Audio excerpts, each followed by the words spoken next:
पिलाया था तरबियत के जरिए। बेशक हक है, जिंदाबाद जिंदाबाद। तो अभी हजरत फरमा रहे थे तो बहुत सारे बच्चे बेचारे देख रहे थे, नहीं समझ पा रहे थे। मुझे एक वाकया याद आ रहा था कि हजरत के साथ बहुत छोटा सा था, मैं भी एक तकरीर हजरत का खिताब का एक प्रोग्राम था, और ये गुजरात के उस एरिया में था जहां पे लोग उर्दू समझने वाले नहीं थे। और हजरत का हाल यह है कि उर्दू उमूमन जो आम उलमा बोलते हैं उससे थोड़ा सा हजरत की सख्त होती है।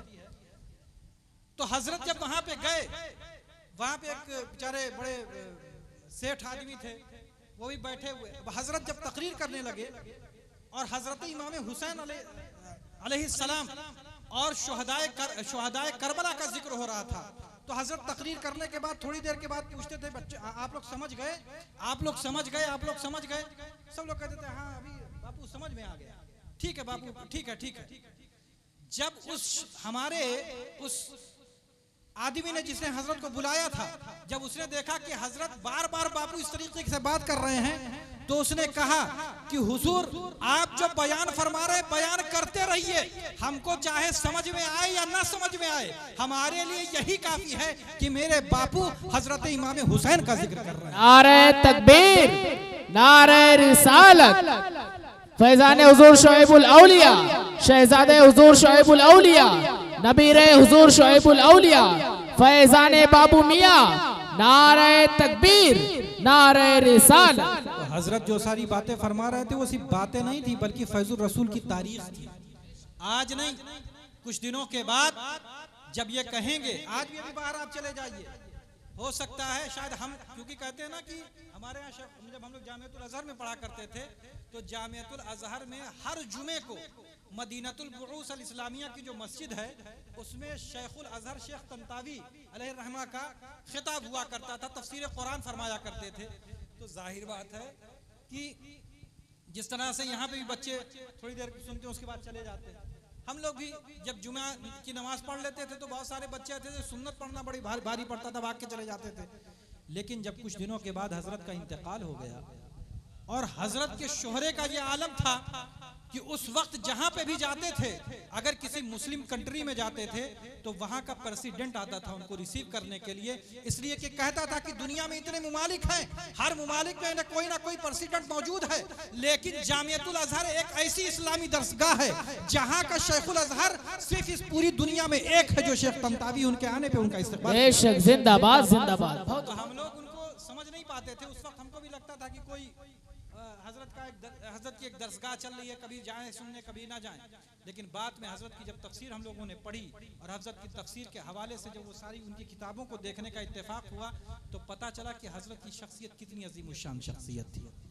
तो आज शहजादे हुजूर शुएबुल औलिया तशरीफ फरमा, और मैं आपको बताऊं बेटा, ये सरकार हुजूर शुएबुल औलिया अलैहि रहमतुर रिजवान की जात जो है, इनको जानने के लिए अपने अकाबिरीन की तरफ आपको रुजू करना पड़ेगा। इसलिए कि आज का दौर यह है कि अगर दलालों को आपने फिट कर लिया, 4-6 खतीबों को अगर आपने खिलाफत दे दी, 4-6 नातखा को जिन्हें कुरान पढ़ने की तमीज नहीं है, अगर आपने उन्हें खिलाफत दे दी, नजरानों से नवाज दिया, तो खुदा की कसम ऐसी ऐसी अशआर आपके शान में कहेंगे, ऐसी ऐसी तकरीरें करेंगे कि आपको भी ये एहसास होने लगेगा क्या मुझे भी कुतुबियत मिल गई। लेकिन यकीन जानिए, उस जमाने में मैंने तो हजरत को देखा, अपने वालिद मोहतरम को, एक जगह अशहर बहराइची साहब थे, हो सकता है शायद वो क्लिप मौजूद रही होगी, और ये किस लिए था, क्योंकि सरकार हुजूर शुएबुल औलिया की बारगाह के परवरदा थे। हजरत के बारे में मौलाना अशहर साहब बहराइची एक शेर कह करके लाए, उसका एक शेर ये था कि नाइबे गौसुल वरा हजरत अलवी मियां। जाहिर बात है सबके लिए कहा जाता है, लेकिन हजरत ने जैसे ही इसको सुना फौरन माइक लेकर के फरमाने लगे कि अशहर बहराइची साहब ने ये सब जो बातें कही अपनी मोहब्बत में कही हैं, मैं इनको बुरा नहीं करता, लेकिन मैं इस बात की वजाहत कर दूं कि मैं नाइबे गौसुल वरा नहीं हूं, मैं नाइबे गौसुल वरा नहीं हूं, बल्कि ये नाइबीने गौसुल वरा हैं, इनके कदमों की खाक हूं, इनकी कदमों की खाक बन करके आज मैं गुलाम अब्दुल कादिर। जिंदाबाद जिंदाबाद, बहुत उम्दा हजरत, बहुत उम्दा। इसीलिए कुतुब बनना नहीं, गौस बनने में कमाल नहीं है, गुलामे गौस बन करके तो देखो। बेशक कुतुब बनने में कमाल नहीं है, गुलामे कुतुब बनकर तो देखो। शुआइबुल औलिया से मुकाबला ना करो, बल्कि गुलामे शुआइबुल औलिया बन के देखो। दुनिया भी सामने रहेगी और आखिरत में भी। जिंदाबाद जिंदाबाद। फैजान हुजूर शुआइबुल औलिया, फैजान हुजूर शुआइबुल औलिया, फैजान हुजूर बाबू मियां, खुद्दामे फैजुर रसूल, नारे तकबीर, नारे रिसालत। 11-11 हो चुके हैं। और ये और मैं नहीं, देखिए ये सरकार हुजूर शुआइबुल औलिया के हवाले से, सरकार बाबू अपनी इन अकाबिरीन के हवाले से अगर मुझे गुफ्तगू करनी हो तो किताब देखने के लिए जरूरत नहीं है, इसलिए कि ये सारी चीजें दिल पे नक्शा है। बेशक बेशक। और मैं आपको बताऊं कि दारुल उलूम फैजुर रसूल में पढ़ने वाले बच्चे, चाहे वो नए हो या पुराने हो, आपने हो सकता है बहुत सारे बच्चे यहाँ पे हिफ्ज भी पढ़ने के लिए आए हैं, कुछ क़िरात पढ़ रहे हैं, कुछ दरसे निज़ामिया पढ़ने के लिए आए हैं। मैं उनसे ये नसीहत करना चाहता हूँ कि कहीं पे भी रहिए, कहीं पे भी पढ़िए, बारगाहे हुजूर शुआइबुल औलिया में जरूर हाजिरी देते रहे। बेशक बेशक। जिंदाबाद। इसलिए कि मैं आपको बताऊं, किसी और के बारे में नहीं कह रहा, मेरे उस्ताद मोहतरम हजरत मौलाना मुस्तकीम मुस्तफी साहब अलैहिर्रहमा बड़ी ही बासलाहियत शख्सियत थी। आज भी उस जमाने में जो पर्चे पढ़ते थे वो जानते थे कि हजरत ने कभी अपनी पढ़ाई में और बच्चों को पढ़ाने में कभी खयानत नहीं की। बिल्कुल बिल्कुल। छुट्टी भी हो जाया करती थी तब भी इंतजार किया करते थे कि जिन बच्चों की तालीम नहीं हो सकी आकर के मुझसे पढ़ ले। अगर हजरत सो रहे होते थे, अगर कोई बच्चा किताब लेकर के पहुंच जाए तो ये नहीं देखते थे कि मेरा आराम करने का वक्त है, फौरन कहते थे बच्चे चले आओ, तुम्हारे अंदर जो जज्बा है वो देख करके दिल चाहता है कि तुमको पढ़ाता जाऊं। कोई भी बच्चा पहुंच जाए उसे पढ़ाते थे। और आज भी दारुल उलूम अहले सुन्नत फैजुर रसूल का ये मामूल है कि बहुत सारे मदारिस में भी मैंने देखा, सिर्फ इसी मदरसे में नहीं पढ़ा हूं, न जाने कितने मदरसों की खाक छानी है, तब हाफिज बना, तब कारी बना, तब आलिम बना, तब जाकर के अजहरी बना। इतनी जल्दी से और इतनी आसानी से ना हाफिज बनता है, न कारी बनता है, न आलिम बनता है। पहले अपने कलेजे के पानी को, अपने समझ लीजिए अपने खून को पानी करना पड़ता है, तब जाकर के इंसान आलिम दीन बनता है, हाफिज कुरान बनता है। सुभान अल्लाह। मैंने देखी। लेकिन ये दरसगाह दारुल उलूम अहले सुन्नत फैजुर रसूल की खुसूसियत है कि अगर आपके अंदर पढ़ाई का जज्बा है, किसी भी उस्ताद के पास किताब लेकर के चले जाए, अगर जज्बा जिंदा है तो कोई भी उस्ताद आपको इनकार नहीं करेगा, बल्कि फौरन बुला करके स्पेशल अंदाज में। जिंदाबाद जिंदाबाद। हक है। ये खुसूसियत है बराऊं शरीफ की, कहीं और नहीं मिलेगी। कहीं पे भी चले जाओगे, जितने दिन तक खिदमत करते रहोगे, हाथ पैर दबाओगे, कुछ दिन पढ़ाएंगे, उसके बाद कहेंगे इसको निकालो यहाँ से, हो चुका, बहुत खिदमत हो गई। लेकिन अगर जज्बा सही है, मेरे उस्ताद मोहतरम हजरत सिद्दीकी साहब मद्दाजिल्लहुल आली, हजरत नूरानी मियां साहब बड़ी बासलाहियत शख्सियत है, कहते थे कि भैया अगर कोई पढ़ने वाला हो तो रात के 12 बजे भी अगर मेरे पास किताब लेकर के आ जाए और मुझे सख्त नींद लगी हो तब भी मुझे पढ़ाने में बड़ा अच्छा है। सुभान अल्लाह सुभान अल्लाह। इसलिए कि मेरे यहाँ के असातिज़ा, ये उनकी खुसूसियत है। और पुराने असातिज़ा के अंदर तो ये बात है, हजरत मौलाना शहाबुद्दीन साहब क़िबला नूरी अदाम अल्लाहु ज़िल्लहु अलैना बिस्सिहति वल आफिया, हजरत का हाल ये था कि हम लोग बचपने में दुआ करते थे कि या अल्लाह ये जल्दी से घर चले। होता है ना, बच्चे भी यही सोचते हैं कि अरे बहुत ज्यादा। हजरत का हाल ये रहता था कि अगर जुमेरात को सुबह जाने वाले होते थे तो जो नाश्ते के बाद की घंटियां होती थी वो रात ही में बुला करके पढ़ाते थे। कहते थे नहीं, नागा नहीं होना चाहिए, इसलिए कि अगर नागा हो गया तो बरकत उठ जाएगी, तो उससे पहले बुला करके मगरिब के टाइम पढ़ा दिया करते थे। और फजर के बाद जो नाश्ते से पहले की जो घंटियां होती थी उससे पहले बुला करके पढ़ाया करते थे, यानी नागा नहीं होने देते थे। और हम लोग सनीचर के दिन दुआ करते थे कि पहली घंटी होती थी कि या अल्लाह आज हजरत अगर ना आते तो कम से कम आज तो कुछ सुकून मिल जाता। लेकिन ऐसा कभी नहीं हुआ दौराने दर्स कि ऐसा ना हो कि हजरत अपने घर पे रह गए हों, हजरत रास्ते में रह गए हों। जैसे ही हजरत की घंटी का वक्त आता था तो देखता था कि हम सबसे पहले दरसगाह में पहुंचे हुए। ये हजरत का हाल था। तो हमारे उस्ताद मोहतरम में आपको बताऊं, ये किसी और का वाकया नहीं बता रहा, हजरत मौलाना मुस्तकीम मुस्तफी साहब अलैहिर्रहमा मेरे उस्ताद मोहतरम मुझे पढ़ाया था। और हजरत का हाल ये था कि सजा देने में दो अखियाही नहीं करते थे। कभी ये उन्होंने इसका ख्याल नहीं किया कि ये शहजादे हैं, ये फला के लड़के हैं, ये हमारे उस्ताद के लड़के हैं, ये मेरे मखदूमजादे हैं। अगर कोई तारीफ सुनी और अगर तारीफ नहीं सुना पाए तो अगर सबको दो दो डंडे अगर मिल रहे हैं तो उसी के साथ साथ मुझे भी पिटाई भी नहीं होती थी। कभी ऐसा वक्त नहीं आया, लेकिन एक मर्तबा का वक्त याद है। मैं आपको बताऊं कि वो हजरत का दो डंडा ऐसा था कि 10 से 20 साल हो गए, आज तक वो मैं तारीफ भूला नहीं। हजरत ने कहा कि तस्दीक की क्या तारीफ, तस्दीक किसे कहते हैं?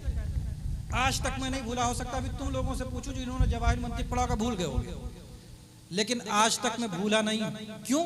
क्योंकि उस पर मार पड़ी थी, और आसानी से जो चीज मिल जाए वो आदमी भूल जाता है, और जो डंडे के जरिए मिल जाए तो इसीलिए अगर उस्ताद कोई आपकी पिटाई कर रहे हैं तो जाकर के पुलिस थाने में केस ना करना, कहीं जाकर के शिकायत ना करना, बल्कि अपनी किस्मत पर नाज करना कि तुम्हारा उस्ताद तुमको तवज्जो दे रहा है, तुम्हारी पिटाई से इसलिए की जा रही है ताकि तुम सही रास्ते पर आ जाओ।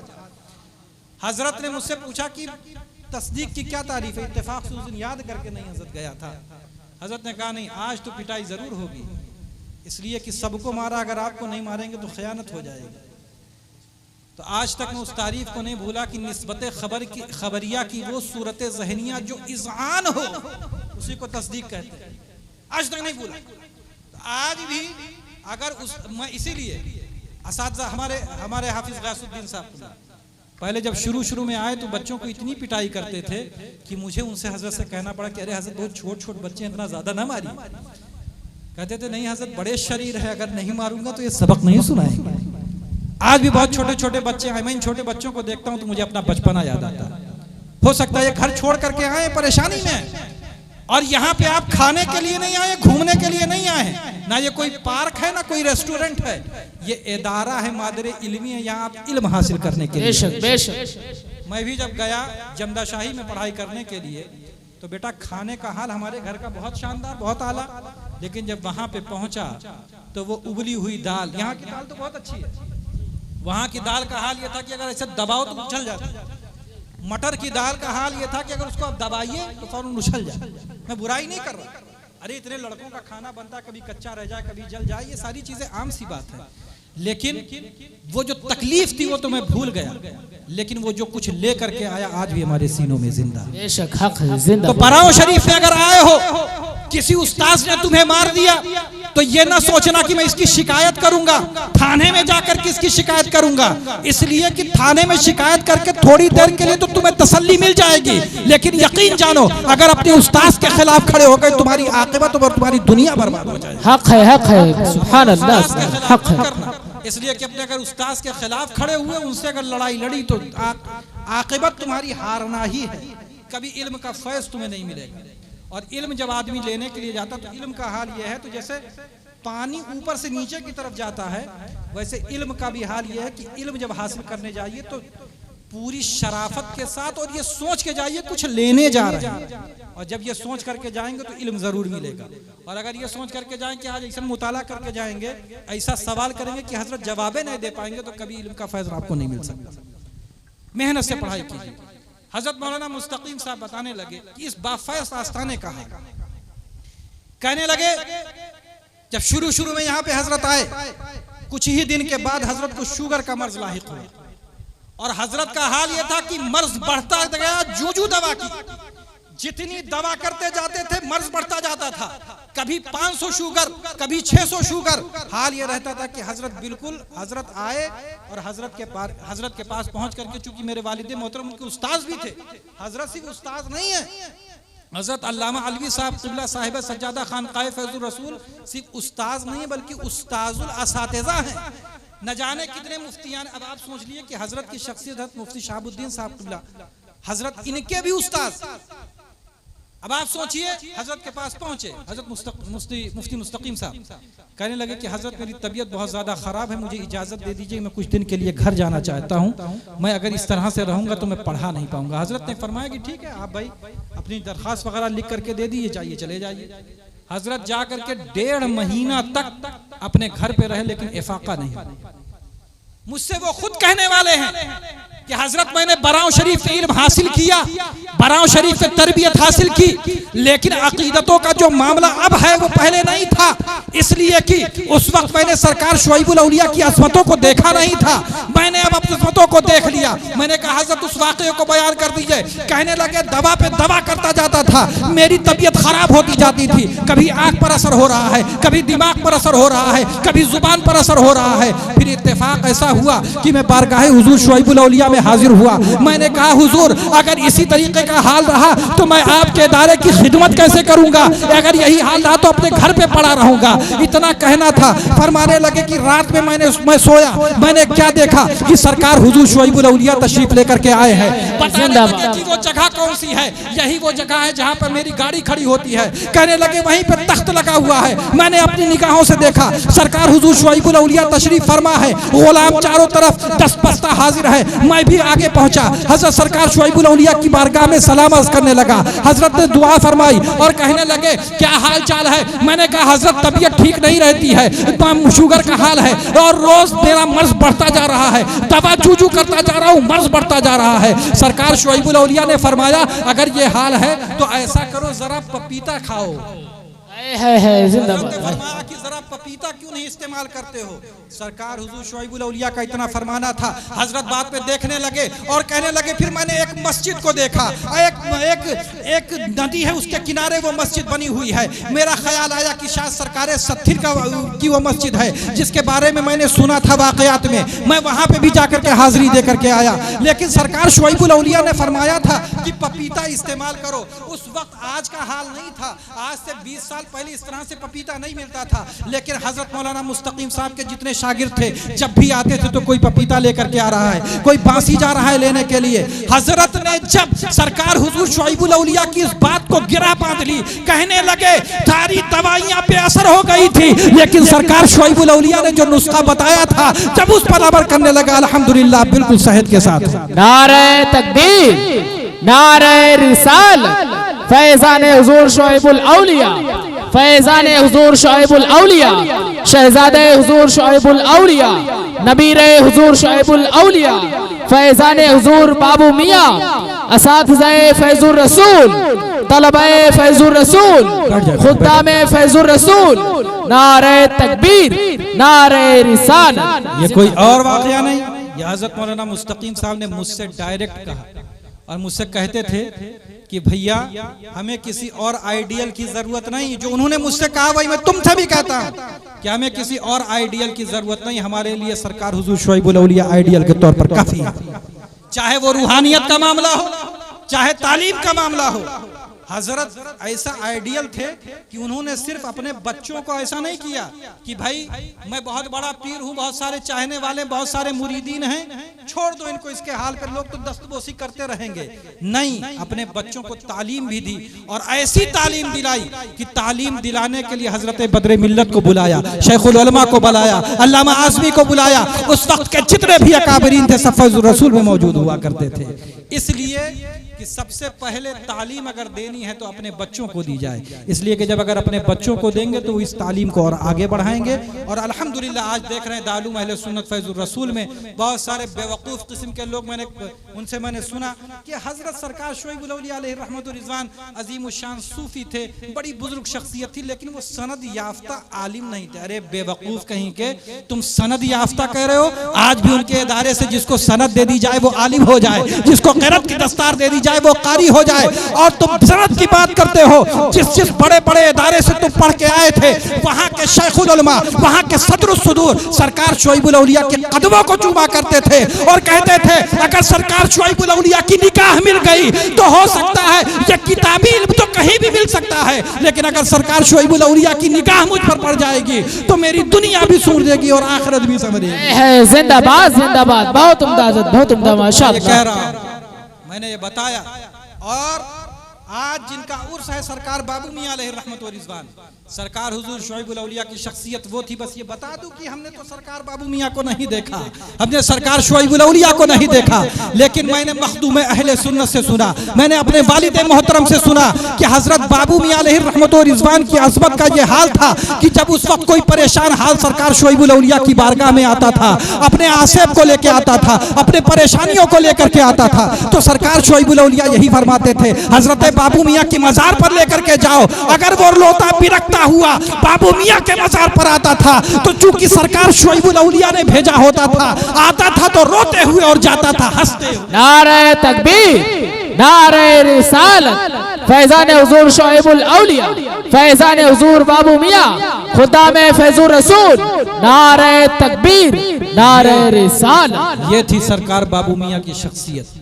और कहते हैं ना कि जो आदमी जितना ज्यादा करीब होता है उसी के जरिए आजमाया भी जाता है ना। कुरान में क्या कहा गया, क़स्सद्दक़्ता रुया इन्ना कज़ालिका नज्ज़िल मुहसिनीन।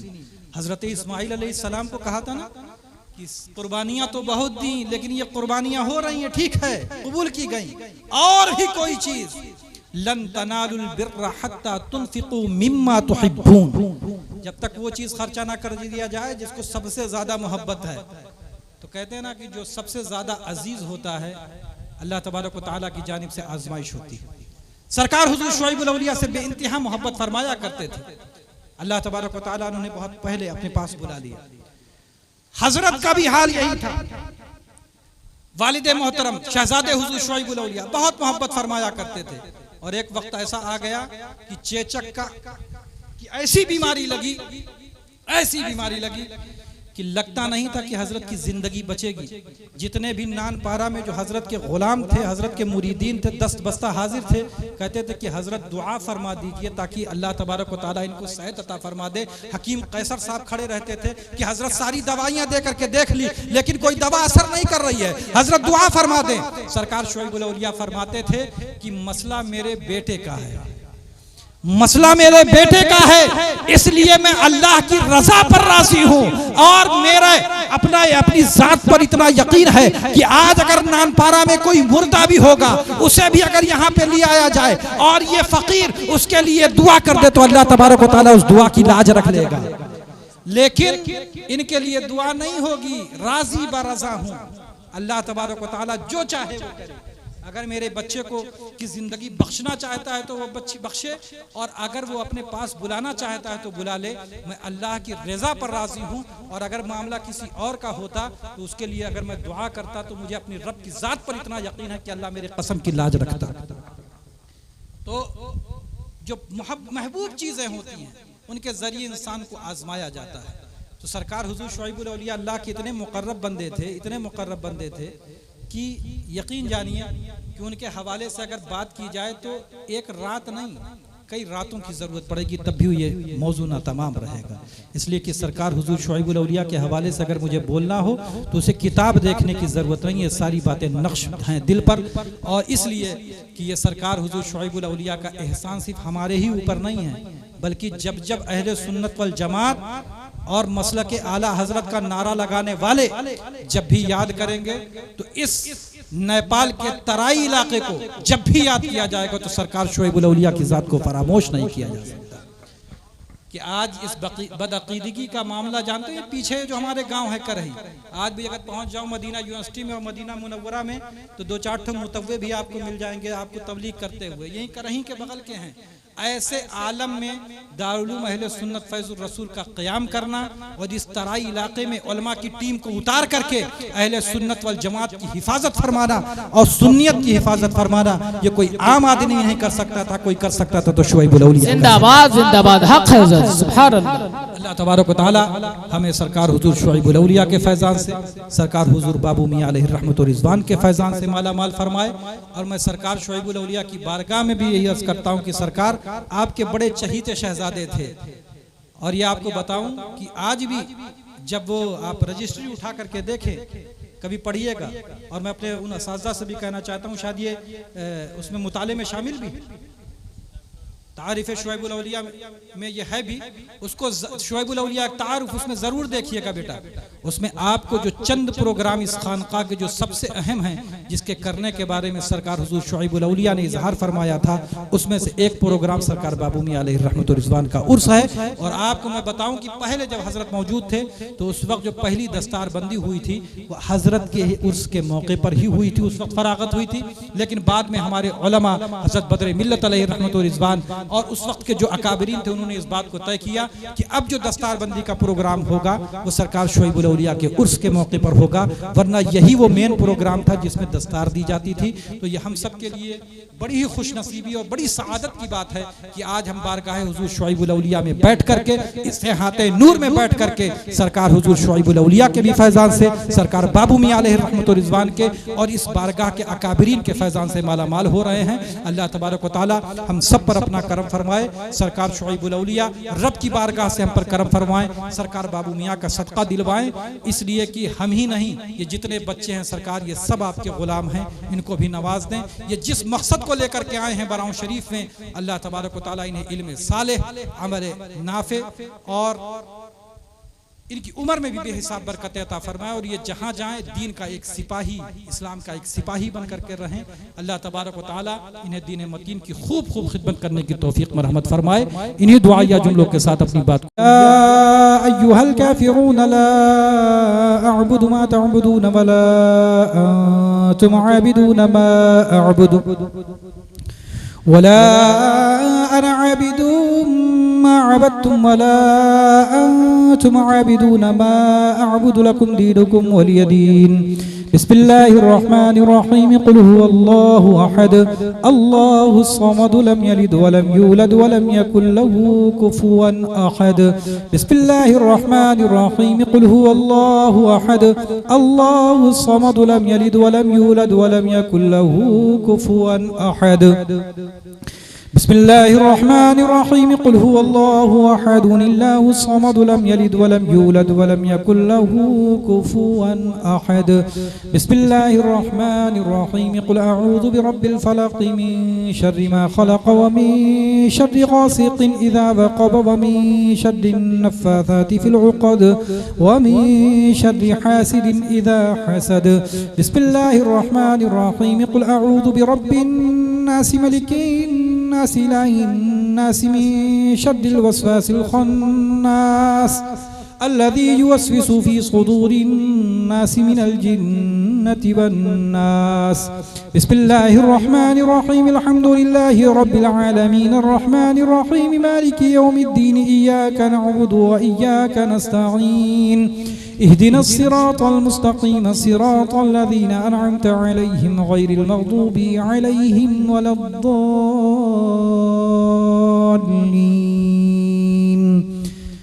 आमीन। बिस्मिल्लाहिर्रहमानिर्रहीम अलिफ लाम मीम ज़ालिकल किताबु ला रैब फ़ीहि हुदल लिलमुत्तक़ीन अल्लज़ीना युमिनूना बिल गैबि व युक़ीमूनस सलाता व मिम्मा रज़क़नाहुम युन्फ़िक़ून वल्लज़ीना युमिनूना बिमा उन्ज़िला इलैका व मा उन्ज़िला मिन क़ब्लिका व बिल आखिरति हुम युक़िनून उलाइका अला हुदा मिन रब्बिहिम व उलाइका हुमुल मुफ़्लिहून व इलाहुकुम इलाहुन वाहिदुन ला इलाहा इल्ला हुवर रहमानुर रहीम इन्न रहमतल्लाहि क़रीबुम मिनल मुहसिनीन व मा अर्सलनाका इल्ला रहमतल लिल आलमीन। मा काना मुहम्मदुन अबा अहदिम मिन रिजालिकुम वलाकिन रसूलल्लाहि व खातमन नबिय्यीन व काना अल्लाहु बिकुल्लि शैइन अलीमा। इन्नल्लाहा व मलाइकतहु युसल्लूना अलन नबिय्यि या अय्युहल्लज़ीना आमनू सल्लू अलैहि व सल्लिमू तस्लीमा। अल्लाहुम्मा सल्लि अला मुहम्मदिन व बारिक व सल्लिम सलामुन अलैका या रसूलल्लाह।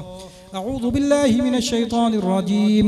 अला इन्ना औलिया अल्लाहि ला खौफुन अलैहिम व ला हुम यहज़नून अल्लज़ीना आमनू व कानू यत्तक़ून।